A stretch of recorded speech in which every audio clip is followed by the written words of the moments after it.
Oke, Assalamualaikum warahmatullahi wabarakatuh, teman-teman. Eh, ini sebenarnya persiapan materinya mau disiapkan untuk 2 minggu lagi untuk tanggal 8 November. Tapi mungkin bisa kita cepatin selesai hari ini aja kali ya.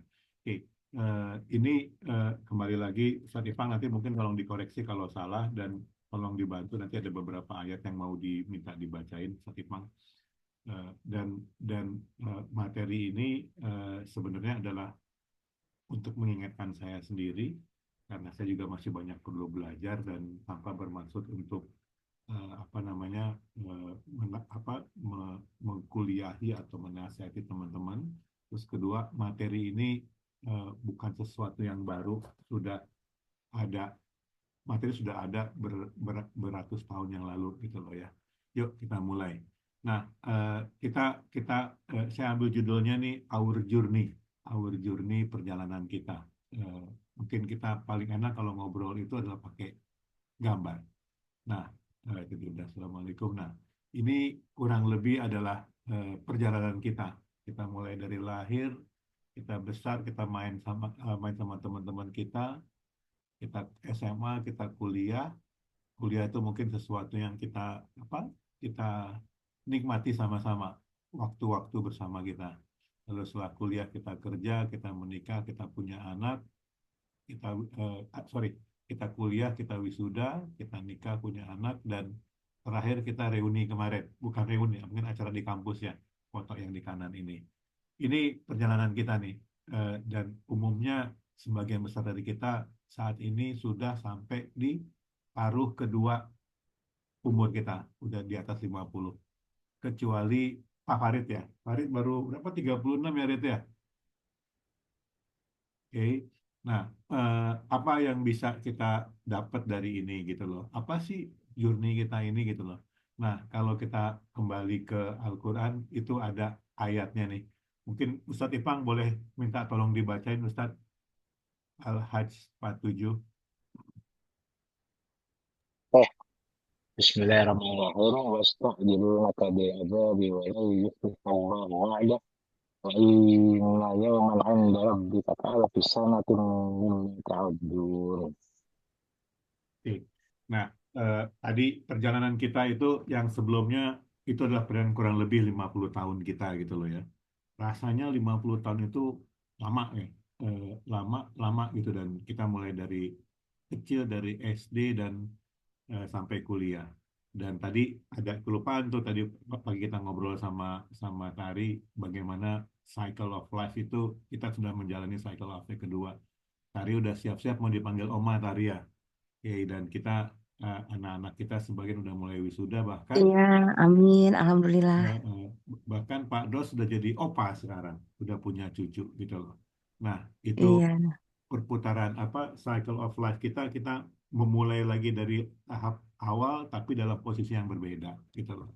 Nah, sekarang pertanyaannya adalah ternyata waktu kita yang 50 tahun itu kalau dibandingkan dengan kalau kita baca di ayat Al-Hajj 47 ini apa sehari Tuhan itu adalah kurang lebih 1.000 tahun. Jadi ini ada matematikanya yang agak agak matematika asal-asalan gitu loh.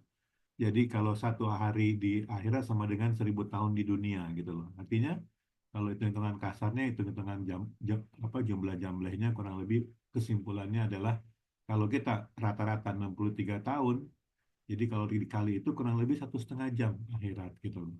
Nah, pertanyaannya adalah kita berpikir udah lama banget nih 50 tahun ternyata enggak cuma 1,5 jam akhirat kalau kita disandingkan gitu loh. Nah, apa ini artinya? Nah, kita mungkin coba coba ke ayat yang lain gitu loh ya. Nah, mungkin Bang Ipang boleh dibantu Bang Ipang. بسم الله الرحمن الرحيم وما الحياة الدنيا إلا لعب ولهو وللدار الآخرة خير للذين يتقون أفلا تعقلون. Makasih, makasih Ustaz Ipang. Nah, eh, kita kita ini sesuatu yang mengingatkan kita gitu loh bahwa dunia ini hanyalah permainan dan senda gurau gitu loh. Dengan di akhirat itu sungguh lebih baik bagi orang yang bertakwa. Tidaklah kamu mengerti. Nah, ini kita refleksi lagi gitu ya, bahwa kalau kita lihat dari hidup kita gitu, bagaimana kita mulai SD, kita SD, SMP mungkin banyak ketawa-ketawa, banyak main-main, bener nggak?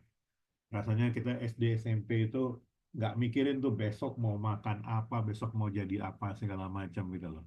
SMA kita udah mulai serius, udah mulai siap-siap, tapi kalau sebagian sebagian termasuk saya masih senang-senang main gitu loh. Artinya masih kabur SMA dan segala macam. Terus udah mulai kepikiran tuh SMA kelas 3 tuh semester-semester akhir, gue mau jadi apa nih, mau kuliah apa nih.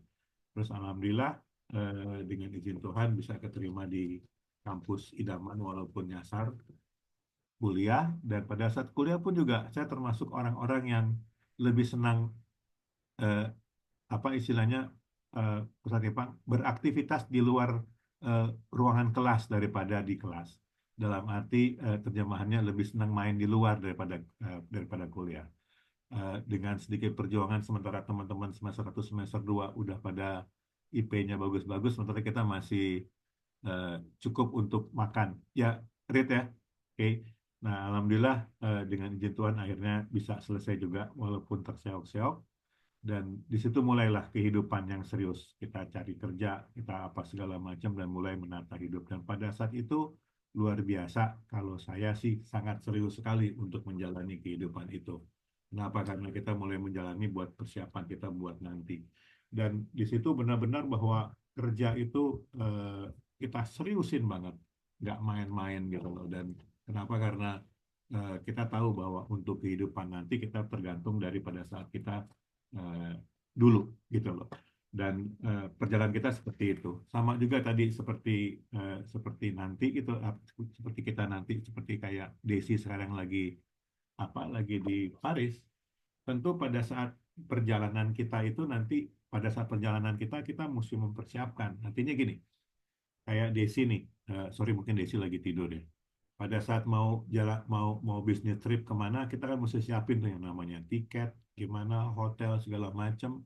Terus juga di tempat tujuan kita gimana sih, dingin apa dingin, kalau dingin kita perlu bawa jaket, kalau panas kita bawa baju sekadarnya segala macam, kalau hujan bawa payung.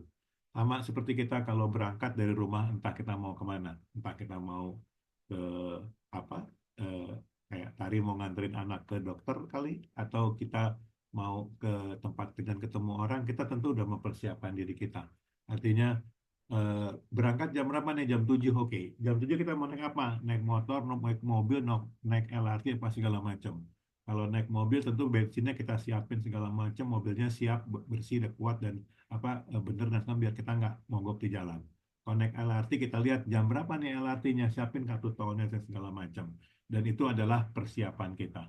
Nah, sekarang balik lagi nih, kita apa sih yang mau, apa sih kita perjalanan kita gitu loh. Ini mungkin ngambil, mohon maaf saya baru ngambil tadi dari internet ini.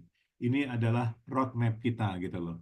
Nah, roadmapnya itu dari mana? Ya, di Al-Quran saya sudah disebutkan. Saya nggak sempat untuk cari dasarnya di mana apa seperti ini. Kurang lebih seperti ini. Di mana kita sekarang kita ada di alam dunia yang tadi dibilang 1,5 jam tadi nih. Ternyata perjalanan kita masih jauh. Oke, perjalanan kita masih jauh nih, dan pertanyaannya adalah sama seperti mau kita waktu zaman kuliah kemarin tuh, eh, berangkat dari rumah naik kereta apa segala macam kita siapin. Dulu kita beli tiket atau apa segala macam kita siapin. Terus nanti di kampus kita mau makan siang bawa duit nggak buat makan? Masa kita malakin teman terus atau ngarepin yang ulang tahun? Gitu ya, Rit ya. Zaman-zaman dulu kan kita malakin teman-teman yang ulang tahun. Dan pada saat itu kita masih bisa mengandalkan orang lain. Ini adalah perjalanan yang kita akan eh, alami sendiri.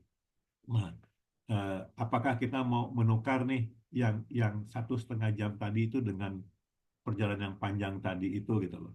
Nah, kemarin ini kan yang sekarang yang lagi heboh adalah bagaimana ada hakim di mana di Surabaya ya, yang menukar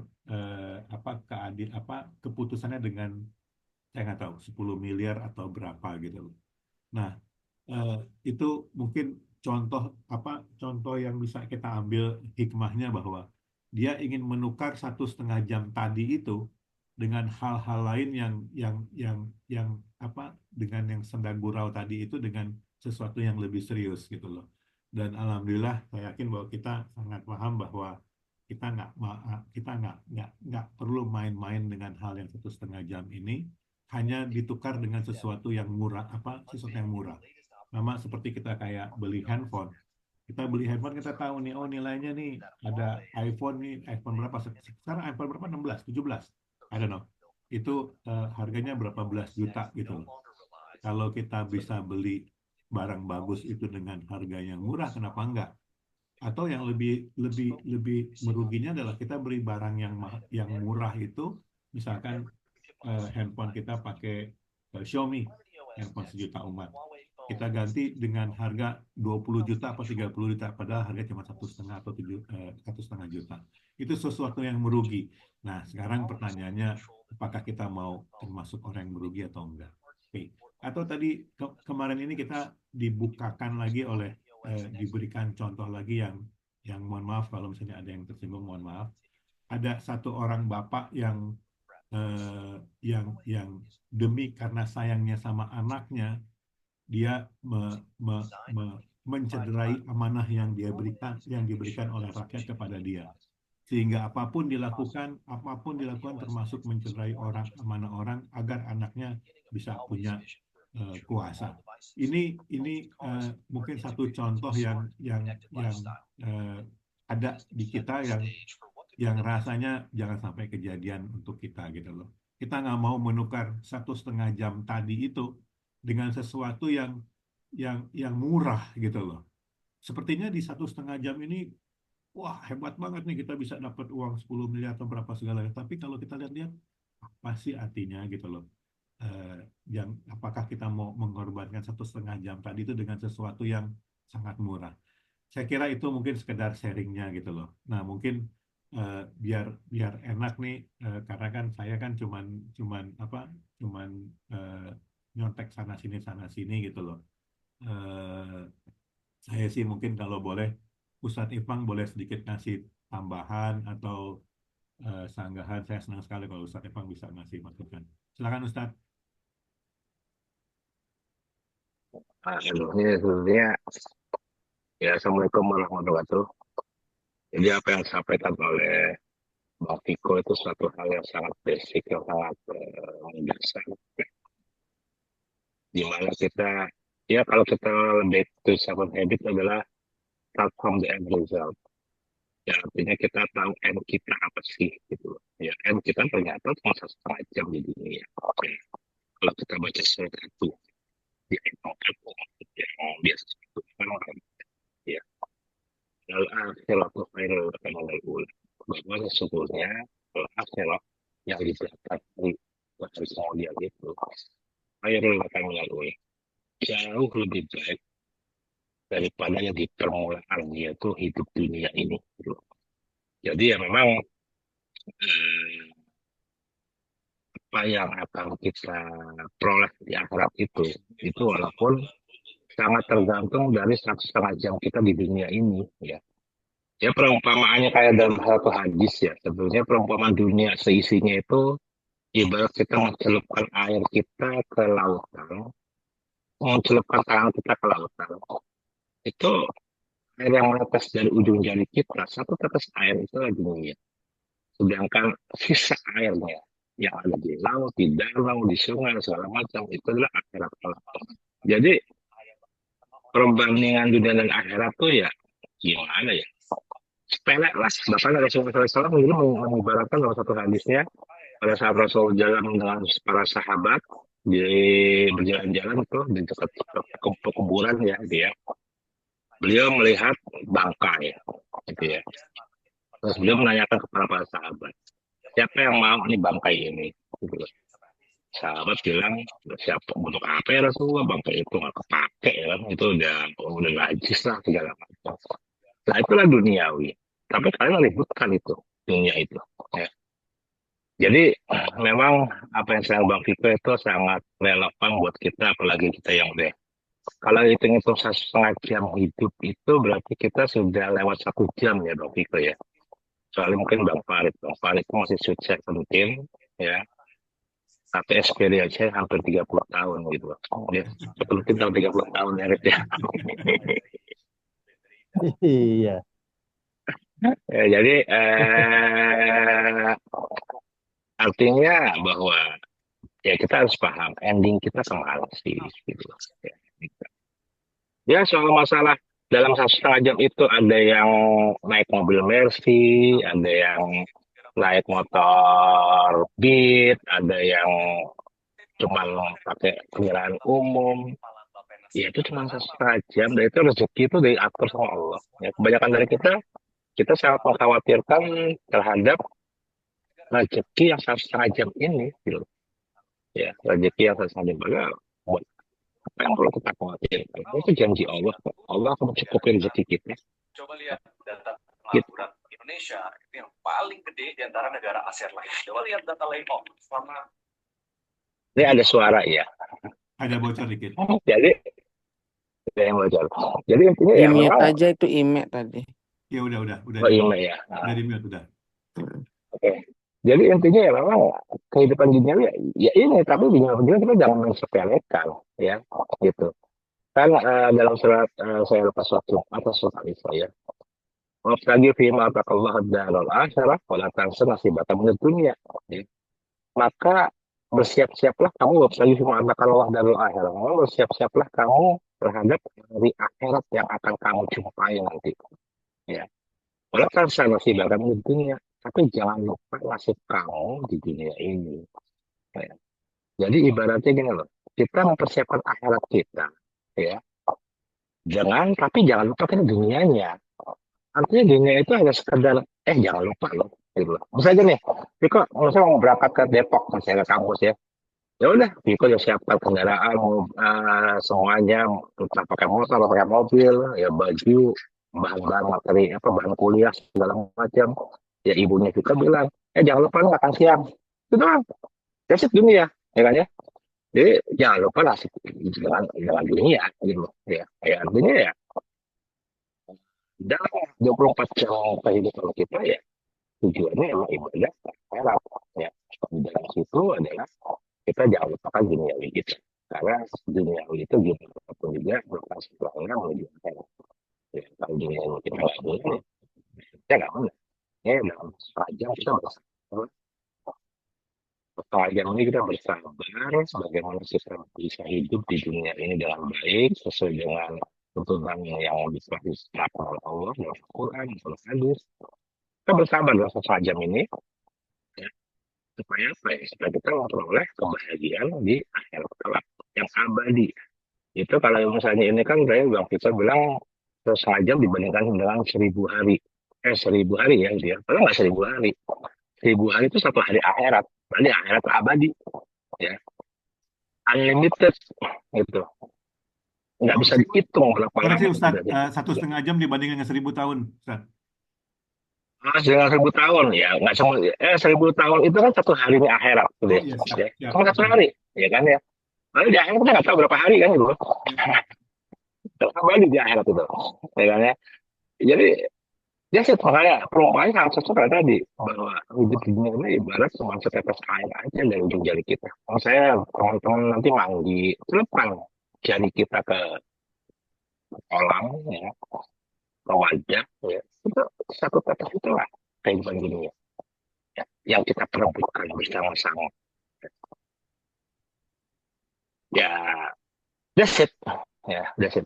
Ya, usia kita udah cukup mumpuni bagi kita untuk memahami dunia ini. Ya, harusnya usia kita sudah cukup mengerti juga masalah konsep rezeki. Kita paham bahwa sampai umur kita saat ini, ya Alhamdulillah, Allah menunaikan janjinya kepada kita. Cukup rezekinya kalau kita. Ya, karena kita masih hidup. Selama kita masih hidup, berarti Allah selalu mencukupi rezekinya pada kita. Rezeki kita nggak akan berusaha lama. Orang kebanyakan berebutan dalam 1,5 jam ini karena merebut rezeki. Dalam konsep bahwa rezeki itu terbatas. Ya. Konsep bahwa uang itu adalah limited source. Ya, limited resources. Padahal konsep Islam adalah cukup. Allah yang berjanji mencukupi kita. nggak usah berebutan di masalah yang seperti ini. Ya, mungkin itu yang bisa saya tambahkan, Bang Viko. Ya, kalau lebih kurangnya kita mohon maaf. Assalamualaikum warahmatullahi wabarakatuh. Makasih Ustadz Ipang, makasih sharingnya dan eh, jadi ini kita makin lengkap. Kenapa? Karena pemahaman saya kan cuman cuman segitu aja Ustadz Ipang. Nah, sedikit tadi ada yang kelupaan nih dalam rangka bekal tadi itu kita sudah sama-sama tahu apa aja sih bekal yang bisa kita bawa. Di antaranya adalah ilmu yang bermanfaat. Eh, Kebetulan hari ini Pak Dos lagi kuliah, lagi ngajar. Satu dari bekal yang kita bawa adalah ilmu yang bermanfaat, gitu ya. Dan alhamdulillah eh, kita sampai posisi ini berkat siapa? Tentu berkat diantara adalah berkat dosen-dosen kita. Di antaranya adalah Bu Hafni Rahikumullah. Jadi ada sedikit cerita nih. Di kantor kita eh, bicara diskusi mengenai pasal 1266. Masih ingat nggak 1266? Ayo. 1266 itu me-waive 1265 gitu loh. Dan pada saat saya diskusi 1266 itu kita diskusi word by word gitu loh ya. Ada kalimat persetujuan, ada kalimat kesepakatan dan pada saat itu kepikir langsung wah ini yang kita pelajari berapa tahun yang lalu tuh, tahun 91 92. Ya, itu doa kita buat guru-guru kita ya dan kembali lagi ke kita ya kita masih punya banyak kesempatan, masih punya insya Allah kita masih dikasih waktu untuk nambahin bekal ini. Ya, untuk teman-teman yang punya kelebihan rezeki tentu bisa dengan bekal itu dimanfaatkan, ditukar mata uangnya supaya bisa dipakai nanti di sana. Untuk teman-teman yang punya ilmu tentu bisa dengan hal yang lain. Misalnya adalah memberikan ilmunya gitu loh. Dan balik lagi kalau saya boleh bilang saya saya sih sirik tuh sama sama Pak Dos tuh yang luar biasa berapa tahun ngajar. Sayangnya Pak Dos nggak ada hari ini ya. Udah dari tahun berapa? 9 Pak Dos tuh ngajar di tahun taruhlah paling tahun 98 sampai sekarang udah berapa puluh tahun, udah berapa tahun dan berapa orang yang sudah diajarnya. Dan manfaatnya itu jadi multiplikasi untuk Pak Dos dan dari yang diajarin itu nanti jadi ada yang jadi dosen ngajarin orang lain jadi kayak MLM tuh kebaikannya insya Allah barokahnya buat Pak Heru. Insya Allah kita dapat kebaikan dan kita diberi kesehatan. Saya mungkin saya buka kalau ada yang mau kasih tanggapan atau pertanyaan. Kalau misalnya mau kasih pertanyaan atau tanggapan, mungkin mohon ditujukan ke Ustadz Ipang bukan ke saya. Gitu ya, Pang ya? Yuk, silakan. Biasanya Nani ada yang mau ditanya nih, Nan. Silakan, Nan. Pertama, kedengeran nggak?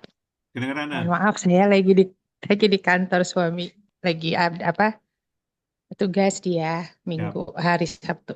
Ya, jadi pakai headset nih, tapi jelas ya, mohon maaf. Pertama, saya itu mau bertanya dengan Ustadz Viko. Kemarin saya konfirmasi kemarin katanya tidak bisa tausiah, ternyata siap. Masya Allah. Seru nih kalau kita pengajian modelnya kayak gini, sharing dengan beberapa ustadz dengan materi yang mungkin bisa jadi lebih luas ya dan menggali pengalaman-pengalaman yang journey tadi tuh gitu. Nah, tadi mengenai iri nih.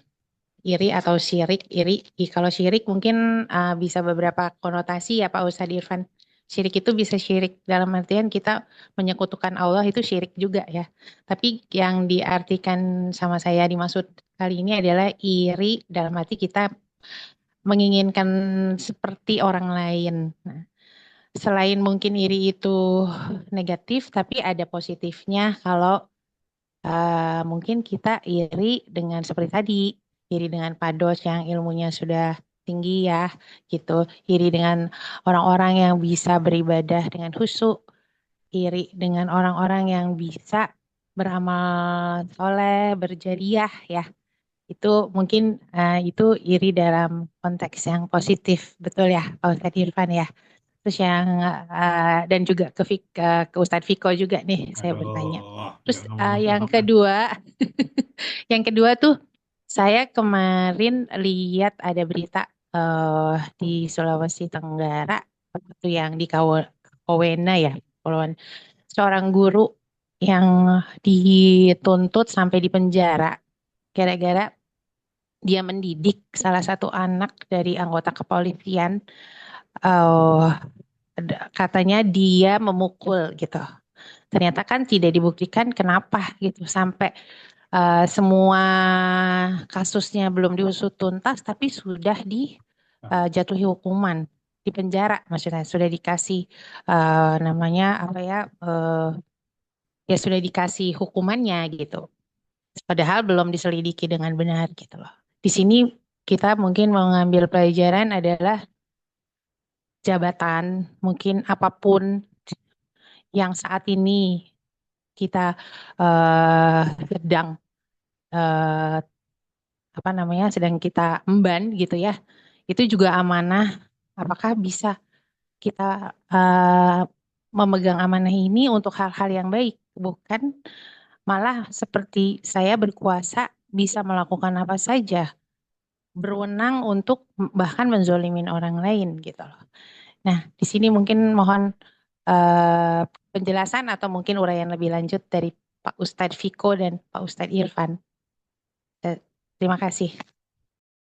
Mungkin untuk hal ini saya lebih merujuk ke Ustadz Ipang ya, Bang ya. Kenapa? Karena kemampuan apa saya masih banyak perlu belajar nih. Ustadz Ipang mungkin boleh dibantu Ustadz Ipang.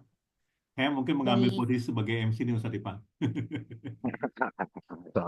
Oke, jadi memang kalau kita pakai bahasa Indonesia syirik gitu ya.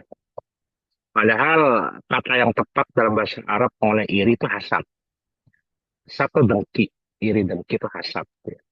Syirik itu ya syirik betul seperti Nani bilang, syirik itu mensyukurkan Allah. Ya. Cuma kok dalam bahasa Indonesia syirik Allah gitu ya. Nggak tepat Kadang sih. begitu, Gitu. Ustadz. Harusnya hasad Allah gitu kan ya. Karena Ya, bahasa Arabnya iri dengki adalah hasad. Ya. Bukan syirik gitu. Syirik itu ya tadi mensyukurkan. Ya benar dikatakan Nani dalam suatu hadisnya Rasulullah SAW bersabda, ibu orang Muslim yang terkenal yang sahih hadisnya bahwa hanya ada dua macam iri. Kita hanya boleh iri kepada dua orang. Ya. Hanya boleh iri pada dua orang. Yang pertama adalah kita iri pada orang yang diberikan harta yang berlimpah dan dia menafkahkan sebagian harta, sebagian besar harta. Kita bisa iri. Iri kepada Utsman bin Affan, sahabat Radhiyallahu anhu, iri kepada Umar bin Khattab, iri kepada Abu Bakar Siddiq, ya, yang banyak menafkahkan harta mereka. Kita boleh iri kepada mereka. Ya. Nggak masalah, misalnya kita semua melihat seseorang bermanfaat, kita tahu dia hartanya berlimpah dan dia melakukan banyak hartanya tanpa bermaksud berwujud atau riak gitu ya. Kita boleh iri pada mereka. Semoga kita dilimpahkan banyak harta untuk kita bisa bersedekah seperti dia. Itu boleh iri seperti itu. Bukan iri kepada seperti kolon ya, banyak harta tapi ternyata perlu segala macam mengingkar ya. Nggak boleh iri kepada orang seperti itu. Tapi irinya kepada orang berharta, tapi dia nafkahkan hartanya di jalan Allah. Yang kedua, hasad atau iri kepada orang-orang seperti yang Bang Viko sebutkannya kepadanya seperti Bang Heru tadi ya. Orang dikaruniai banyak ilmu dan dia mengajarkan ilmunya kepada orang lain. Dia membagi ilmunya kepada orang lain. Makanya ini konsep keilmuan dalam Islam itu seperti yang saya sempat sampaikan ya, konsep hak cipta dalam Islam itu agak bias ya, hak cipta itu ya. Karena sebetulnya kalau kita menciptakan sesuatu hal yang kemudian kita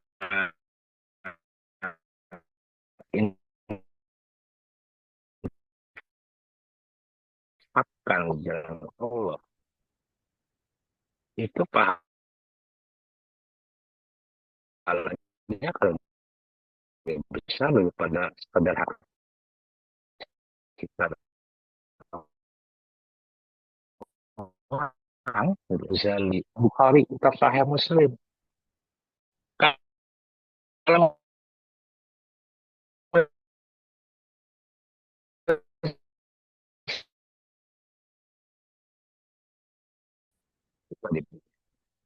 itu sih. Teh nanti yang kedua apa tentang masalah apa ya? Itu saya lupa. Masalah iri sama jabatan. Jabatan, maksudnya Oh yaitu iya, jabatan. kasusnya ya seorang guru yang Iya, jabatan itu apa sih? Makanya dalam Al-Masroh kan selalu kita baca tuh surat Al-Imran, ya kan? Qulillahumma malikal mulki tu'til mulka man tasya' wa tanzi'ul mulka mimman tasya'. Katakanlah ya, Qulillahumma malikal mulk. Allah lah yang memiliki kekuasaan. Tu'til mulka man tasya'. Allah akan memberikan kekuasaan kepada siapa yang Allah kehendaki. Wa tanzi'ul mulka mimman tasya'. Dan Allah akan mencabut kekuasaan dari siapapun yang dia kehendaki. Sangat mudah, sangat gampang. Jadi kalau kita setiap hari amalkan itu doa itu, ya. Bukan doa sih, itu Al-Quran, ya, ayat Quran gitu ya. Nah kita betul pahami, kita mengerti, kita resapin namanya jabatan, kekuasaan itu punya Allah semuanya. Wah, yang memberikan kita dan dia siap saat bisa mencabutnya. Dalam bermalakal mulk itu tilmul kamuntasya, tanggul kamuntasya. Jadi buat apa kita mati-matian memburu jabatan ya? Ya, ya kalau sekarang bilang ya menjilat-jilat segala macam, menggunakan segala macam cara ya untuk supaya atasan kita senang, kita dikasih jabatan, apa gitu ya. Karena namanya jabatan, pangkat itu Allah yang memberikan kepada kita. Ya seperti kan seperti tadi awal, rezeki itu Allah yang memberikan semuanya. Ya. Dan jabatan itu kan amanah. Untuk dia amanah. Makanya kan pada saat Abu Bakar, Umar itu menerima jabatan, bukannya Alhamdulillah, ma'ina ilahi. Gitu, ya. Ya karena itu amanah. Ya. Yang paling dekat dengan surga atau neraka ya pemimpin. Apakah pemimpin itu bisa amanah terhadap apa yang diamanahkan kepada dia apa enggak? Itu tanggung jawabnya besar. Ya. Kalau kita tidak memimpin orang lain, kita hanya memimpin diri kita sendiri, mungkin tanggung jawabnya simpel, tanggung jawab pada diri kita sendiri. Tapi kalau kita diamanahi untuk memimpin orang-orang lain, ya, ya apapun yang akan kita lakukan, kesalahan apapun yang kita lakukan terhadap apa yang kita pimpin, kita nggak bisa bersifat adil segala macam, kita zalim kepada mereka, itu dosa kita. Ya. Tanggung jawab kita. Lebih berat ya pemimpin orang lainnya. Kita semua pemimpin, yang minimal memimpin diri sendiri, memimpin keluarga dia. Tapi ya kalau kita sebagai diambil pimpinan yang lebih besar, memimpin suatu kelompok orang, manusia, tim, ya, itu amanah. Nah, nanti akan ada bertanggung jawab amanah itu. Itu sih. Jadi memang kalau orang konsep memahami konsep amanah kejabatan kepemimpinan ya harus paham itu amanah. Itu bukan suatu kesenangan. Jadi janganlah kita minta jabatan. Oh, Rasulullah SAW itu sangat menganjurkan agar kita tidak meminta jabatan. Bahkan beliau selalu menolak orang yang minta jabatan. Ya. Ada beberapa sahabat datang, ya Rasulullah, tolong saya kasih jabatan jadi ini, jadi itu. Rasulullah tolak. Ya, kamu nggak akan sanggup. Ya, gitu. Ya. Itu sih. Ya, jadi memang kita pahami konsepnya dulu, kembali basicnya, ya, bahwa untuk apa sih kita hidup, berapa lama kita hidup, apa yang kita harus lakukan dalam hidup ini, simple, gitu ya. Oke, kita nanti mungkin itu yang bisa saya tambahkan sedikit. Mohon Terima maaf kasih ya. Ustaz Ipang. Tadi ya tadi jazakallah. nah ini kira-kira udah cukup. Tadi Ustaz Ipang ada ngomongin terakhir tuh apa sih tujuan hidup. Nah, ada sedikit cerita nih Nah, Ustaz Ipang. Tadi saya sempat mau menyitir ada di mana dia? Lupa di Azariat. Azariat 57 atau 56. Apa sih tujuan hidup kita gitu loh. Nah, itu menarik juga untuk dibahas nanti sama teman-teman. Apa sih sebenarnya yang mau jadi tujuan hidup kita gitu loh. Nah, mungkin balik lagi ke materi kita gitu loh ya. Nah, seperti biasa Ustadz Ipang, kita kan udah kerja udah lama ya. Biar kata pinter di meeting-meeting itu kita nanya aja gitu loh. Jadi walaupun saya di sini sebagai pemateri, tapi pengen nanya juga nih sama Ustadz Ipang nih gitu loh. Biar bolanya dilempar ke Ustadz Ipang. Nah, kita udah jalani hidup ini kurang lebih 50 tahun lebih Ustadz Ipang ya. Dan kita udah mengalami naik turun dan segala macam dan insya Allah sih Ustadz Ipang sudah sampai ke satu titik yang apa sudah mikirnya udah jauh gitu loh. Dalam arti kita nggak fokus lagi sepenuhnya untuk dunia. Oke, kita berbeda dengan kita pada awal-awal zaman kuliah dulu yang gimana gua kerja dapat duit biar bisa beli mobil dan rumah segala segala macam gitu loh. Ustadz Ipang udah melihat jauh ke depan dan dunia cuman selewat doang gitu loh. Nah, tapi kita juga lihat juga nih Ustadz Ipang, teman-teman kita masih banyak nih yang walaupun umurnya sudah 50 sekian gitu, masih asik dengan dunianya gitu loh. Masih asik dengan dunia, bukan dunia, dengan dunia gitu loh. Dan kadang-kadang nggak jadi perhatian tuh nanti bekal yang buat nanti. Nah, pertanyaannya nih Ustadz Ipang, kira-kira apa yang bisa kita lakukan gitu ya untuk eh, mengingatkan atau mengajak mereka untuk yuk kita mulai mulai apa namanya mulai pikirin yuk bekal kita nanti gimana sih gitu loh. Mungkin Ustadz Ipang bisa sharing pengalamannya atau apa saran-sarannya buat buat kita semua. Makasih Ustadz Ipang.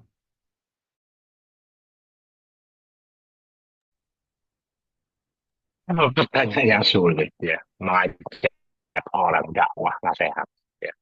Nah intinya bahkan Rasulullah sendiri tidak bisa memberikan nasihat kepada pamannya Abu Thalib. Ya, saya masuk Islam. Ya. Kan dalam surat saya lupa surat apa. Inna kala tahdi man ahbabta walakin Allah yahdi man yasha.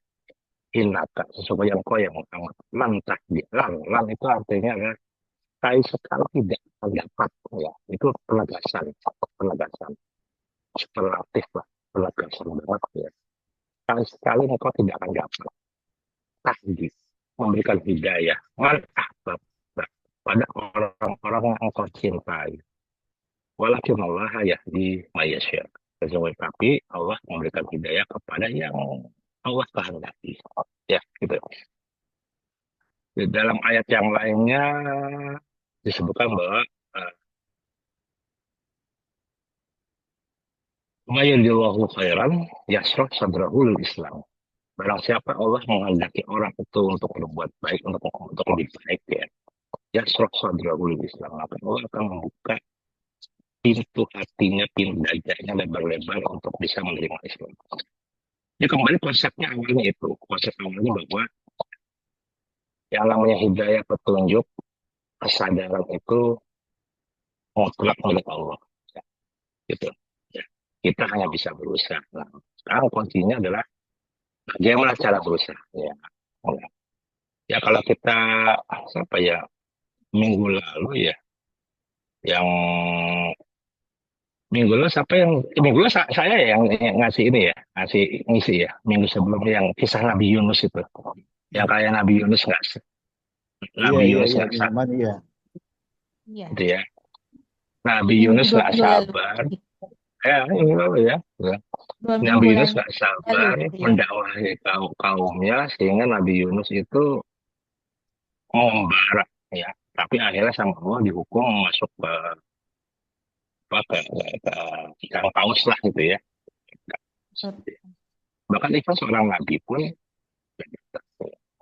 bahkan namanya Nabi Nuh dakwahnya berapa lama 950 tahun beliau berdakwah berapa yang menjadi umat Nabi Nuh segelintir nggak sampai 50 orang bahkan anak kandungnya sendiri pun tidak mau mengikuti Nabi Nuh ya ya sampai Nabi Nuh itu berteriak ngomong kepada Allah ya memanggil anaknya ya bunaya tamanya ya anakku naiklah ke perahu denganku ya sama akhirnya Allah mengatakan bahwa innahu laisa min ahli sesungguhnya anakmu itu bukan keluarga kamu ya gitu.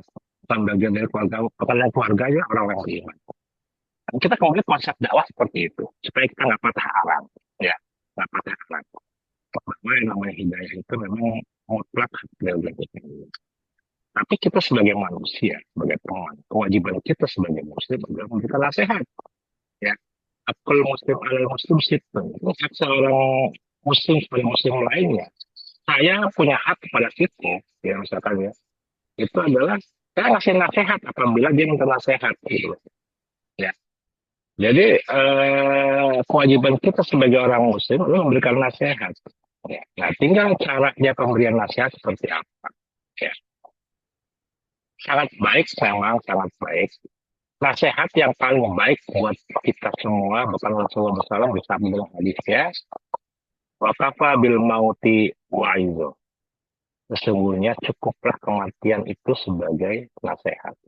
Karena kematian itu adalah nasihat yang diam. Nggak perlu ngomong. Ya, orang mati nggak bisa ngomong sih, gitu ya. Tapi itu nasihat yang sangat baik, gitu. Ya. Nah, kita semua harusnya kalau kita memang masih ada pintu kesadaran, pintu hidayah, walaupun sedikit. Dengan adanya kita menghadiri kematian, teman-teman kita takziah. Itu adalah sarana nasihat yang paling bagus. Gitu. Lagi usaha-usaha kita, belum beberapa tahun kita sudah meninggal dunia, belum lepas. Ya. Itu baik mungkin kita satu waktu mengadakan suatu. Ayo kita yang kalau orang-orang sekarang mulai nanti ya kita sama mengenal teman-teman yang dari kita segala macam gitu ya. Karena kematian adalah nasihat yang paling baik. Gitu. Nah, itu kalau misalnya pintu hati terbuka, dada kita terbuka, bisa sadar gitu. Memang namanya kesadaran itu kan salah satu pemicu tumbuhnya kesadaran itu apabila nggak ada suatu event yang amat sangat dahsyat, ya, sehingga bisa mengubah dirinya. Event diambang kematian, event kebangkrutan, ya mungkin itu akan bisa membuatnya sadar. Ada suatu peristiwa yang sangat traumatis yang mungkin bisa membuat dia berubah. Ya. Kita harapkan kita nggak berubah karena ada suatu peristiwa seperti itu. Kalau bisa sebelum itu pun kita udah berubah. Dan teman-teman, ya kita sayang kepada teman-teman kita. Ya. Jadi kita apa yang kita lakukan sudah baik. Kalau kita hanya tanya, lakukan seperti ini. Kajian kita undang pena tiap hari Jumat atau Sabtu, insya Allah kalau ada kajian. Itu satu saran. Itu suatu kita sudah menjalankan kewajiban kita sebagai umat Islam, sebagai saudara Muslim. Kita jalankan kewajiban kita, yaitu kita undang mereka untuk hadir, kita undang mereka untuk sama-sama sharing. Sama-sama sharing. Jadi nggak cuma satu dua orang doang yang sharing. Seperti yang tadi sampaikan, kita ceritakanlah hidup kita, gitu ya. Journey of life gitu. Atau jangan suatu journey of life, suatu event, peristiwa dalam hidup kita ceritakan, kita kaitkan dalam konsep keimanan, konsep keislaman kita. Itu suatu hal yang bagus ya. Nggak perlu kita kan Rasulullah sekarang baliguannya walau ayat sampaikan satu ayat pun alhamdulillah selesai kita jelaskan. Alhamdulillah saya masih hidup sampai sekarang, ya. Alhamdulillah walaupun saya keluarga saya ada yang broken home segala macam bla bla bla, tinggal suami tinggal istri, alhamdulillah. Dengan seperti itu sudah cukup menjalankan kewajiban kita, tugas kita baliguannya walau ayat, menyampaikan walau satu ayat. Jadi memang kalau cara banyak cara ya, banyak metode. Memberikan nasihat itu banyak cara. Emang yang terbaik, yang paling baik adalah memberikan nasihat tanpa tahu dia dinasihatin. Itu yang paling baik. Ya. Metode pemberian nasihat yang terbaik adalah memberikan nasihat tanpa sadar orang itu kita nasihatin. Gitu. Ya, kalau kita langsung nasihatin mungkin dia akan nggak terima. Caranya seperti itu. Jangan memberikan contoh misalnya. Misalnya saya contohkan ya. Dulu ada Hasan Hussein itu ya namanya cucu Nabi ya. Pasti yang namanya wudhunya, sholatnya pasti mirip seperti cara wudhu dan cara sholatnya Rasulullah. Ya. Nah, suatu ketika ada seorang tua wudhunya sembarangan. Ya. Rasulullah masih kecil saat itu. Ya. Dia berpikir bagaimana si Hasan bilang pada adiknya, Hussein lihat tuh, itu orang tua itu kayaknya wudhunya nggak beres ya. Ya, itu kasihan dia tua tapi wudhunya nggak beres, apa tuh sholatnya nggak terima, gitu ya. Karena kan syarat sah sholat kan wudhu kan, gitu ya. Kalau wudhunya nggak sempurna, sholatnya nggak sempurna. Gitu. Nah, mereka berpikir bagaimana cara menasihatin. Ini namanya anak kecil. Mereka berpikir kalau mereka nasihatin ke orang tua itu, Pak, Bapak salah, wudhunya kayak gini-gini. Mungkin akan reluctant orang tua ini, ya. Akan reluctant, akan menolak. Lo kecil-kecil tahu apa Allah, loh, ya kan? Mungkin kayak gitu. Pendapat orang tua. Maka Hasan Hussein cara memberikan nasihat itu dengan cara yang elegan, cara yang baik, tanpa bermaksud menggurui. Ya. Mereka berdua datang ke orang tua ini. Hasan bilang kepada orang tua ini, wahai kakek, ini saya lagi diskusi debatnya sama adik saya, bagaimana cara wudhu yang baik, dia bilang. Ya. Masa cara wudhu saya dianggapnya salah kata adik saya, kata Hasan kan. Coba terus kakaknya bilang, coba kamu wudhunya kayak apa? Katanya, wudhu lah Hasan. Dia namanya Hasan cucu Rasulullah, pasti wudhunya sangat bagus. Katanya, kakeknya geleng-geleng kepala. "Lah, selama ini gue salah wudhunya nih kayak gini. Ya, akhirnya berpikir sendiri. Ya itu. Kemudian, nah, sekarang coba Husain, kamu wudhu. Ya, saya akan bandingkan kata kakek itu kan. Ya, Husain wudhu. Wudhu persis yang seperti Hasan. Ya. Karena kakek itu sadar bahwa dia sedang dinasihatin oleh anak kecil. Tanpa harus ngomong, kakek salah. Wudhu kayak gini. Nah itu. Jadi memang ini kan hanya kembali konsepnya adalah bahwa yang namanya hidayah, petunjuk itu adalah hak prerogatif Allah. Kita nggak boleh bosan. Ya, kita nggak boleh kecil hati. Ya. Kita serahkan semua pada Allah. Yang kedua memang caranya itu banyak untuk memberikan nasihat. Ya. Nasihat yang terbaik adalah kematian. Ya, jadi kalau kita bagus tuh di alhamdulillah teman-teman kita ya 90 nya saya selalu sama Pak Ketum ya. Setiap ada peristiwa kemalangan, kematian kita sampaikan karangan bunga segala macam, kita hadir takziah sangat baik. Karena kematian itu nasihat terbaik buat kita sebenarnya. Ya, karena ujung kita ke situ kok, sebenarnya. Ya we came with nothing. Ya, kalau story saya tuh beberapa hari yang lalu ya, we came with nothing. Kita lahir nggak punya apa-apa. Ya, we fight for something in our whole life. Kita tuh berebut berantem untuk sesuatu dalam hidup kita. At the end, we live with nothing. Ya. Pada akhirnya kita dikubur ya nggak bawa apa-apa kok. Gitu. Ya. Kita nggak bawa jabatan kita. Ya. Kita nggak akan bawa harta-harta kita. Kita nggak akan bawa keluarga kita. Kita nggak bawa. Gitu. Ya.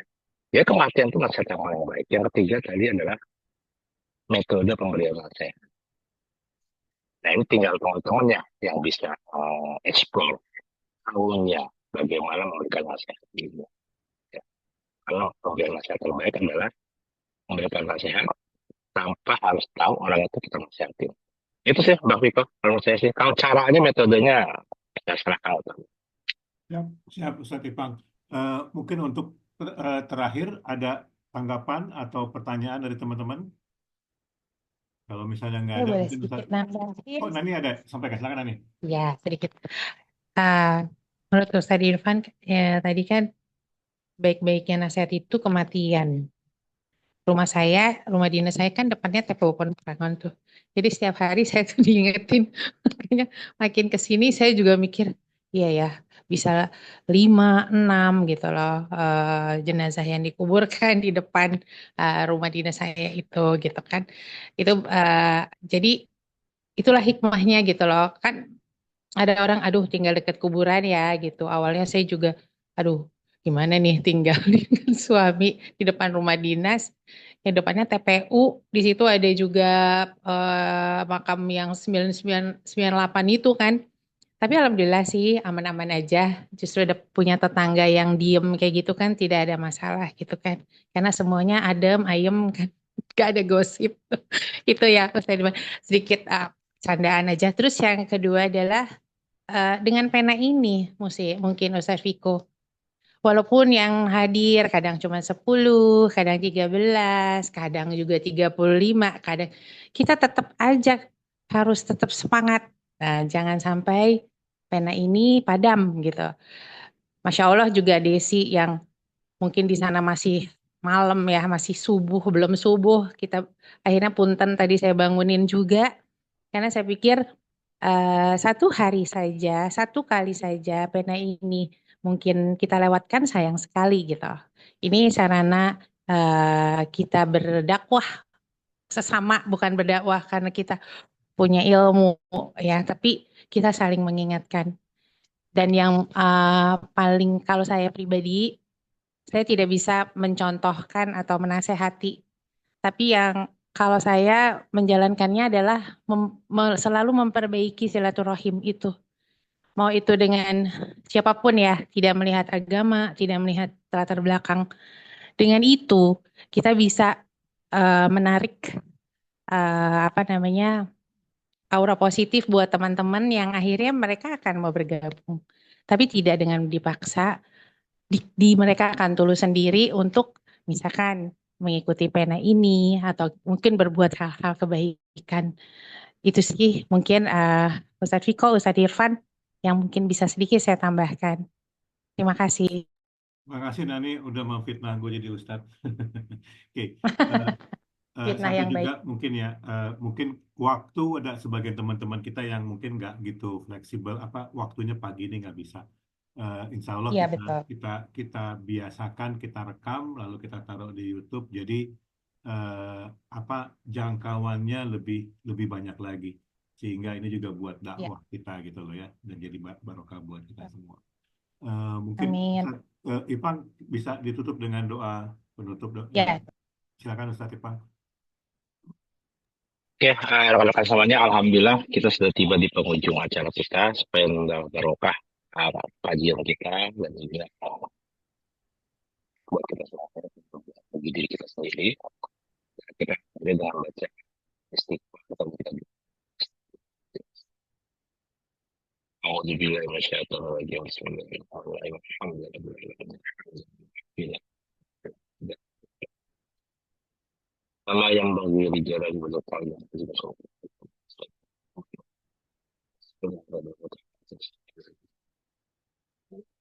رب اغفر لنا ولوالدينا وارحمهما كما ربنا صغيرا ربنا لا تزغ ذريتنا قرة أعين واجعلنا ربنا ظلمنا أنفسنا وإن لم تغفر لنا وترحمنا لنكونن من المسلمين ربنا اغفر لنا واستغفر ولا تختمنا من السوء والفتن اللهم صل المجاهدين في غزة اللهم صل المجاهدين في فلسطين اللهم صل المجاهدين في كل مكان وفي كل زمان ربنا آتنا في الدنيا حسنة وفي الآخرة حسنة وقنا عذاب النار سبحان ربك رب العزة عما يصفون وسلام على المرسلين والحمد لله رب العالمين. Waalaikumsalam.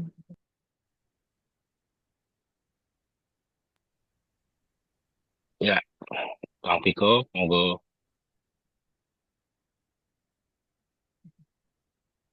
Terima kasih. Jazakumullah khair untuk Ustadz Irfan, Ustadz Viko, dan semua teman-teman yang sudah hadir menyempatkan untuk join pena pada pagi hari ini. Insya Allah pekan depan kita akan selenggarakan kembali seperti biasa. Sehat-sehat semua, panjang umur dan banyak berkah. Terima kasih. Amin. Maaf saya Makasih tutup. Amin, amin. Nani. Makasih Ya, ya. Assalamualaikum Amin. warahmatullahi Allah wabarakatuh. memberkati semuanya. Terima kasih. Assalamualaikum. Pak Irfan dan semuanya. Waalaikumsalam. Waalaikumsalam. Terima kasih.